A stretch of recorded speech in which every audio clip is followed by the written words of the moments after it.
Marty's watching in Hyattsville, Maryland. It's your turn, Marty. Good morning, Greta and Mr. Allen. Mr. Allen, there are multiple problems in your narrative as you open this show. Number one, you come from an organization, CURE, that was started by Star Parker. That's problem number one. Number two, you showed a picture of the forward of your book. I think it was written by someone named Klingenfelter. Is that his correct name? The name is Klingenstein. Klingenstein, okay.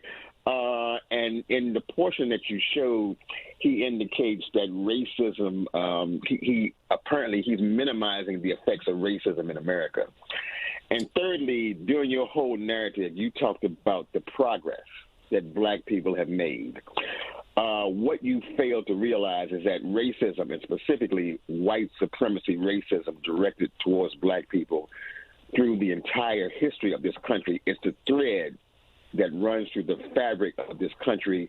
And that racism is still clearly evident in June 2020. So it's very curious that you would try and minimize the effects and the insidiousness of that racism, which we are still grappling with. And to the credit to our Black ancestors, we've had to fight this racism for 450 years, and we're still fighting it today.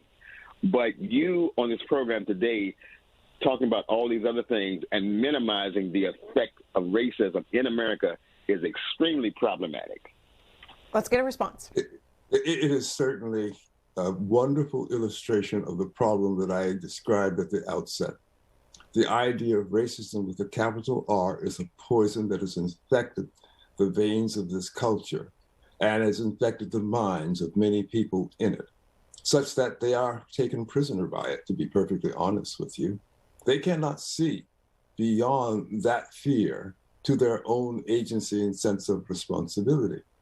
And one of the things that we have done is to bring forward a powerful argument in defense of their capabilities, even when they do not believe in them themselves. We can show that the story from 1619 bears all the darkness that is ascribed to it in these kinds of comments, but also it bears all the light that has led to lifting the darkness.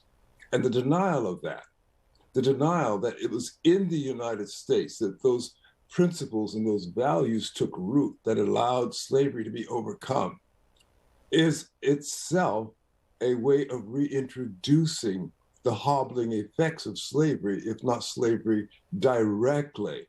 I am exceedingly concerned that we are so open to this poisonous injection into our veins, because it really represents a new form of cancer.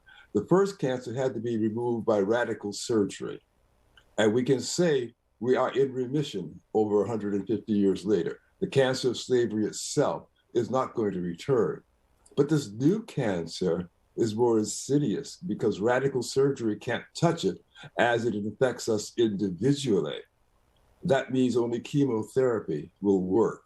And the only possible chemotherapy is open discussion and conversation to face truth directly and to overcome these benighted fears and these misconceived ideas of what has actually happened. As I like to say to people, in slavery, the greatest problem was to keep the slaves from running away. Every exertion was established. Federal laws, state laws, police forces, patrols were there to keep people here, keep them in. Since we have discovered there is no barrier to mobility, and yet we know America's exits are not crowded. No one's rushing to get away. That needs to be explained, and it can only be explained by the reality that we can make a way in the United States. William Allen, respond to the caller's point that racism is still here in America and exhibits itself in policing. He mentioned the summer of 2020, what happened to George Floyd and others. As I said before, racism with a capital R is a falsehood. It is not institutional, structural, systematic. That does not mean they are not racist here. today, yesterday, and will be tomorrow, and everywhere on earth. But to be imprisoned by the presence of racist, the small r, and imagine that everything is determined by racism, the capital R, is a way of self-mutilation, a form of really disempowering oneself in the face of the reality we actually live in. And that's a reality which is shaped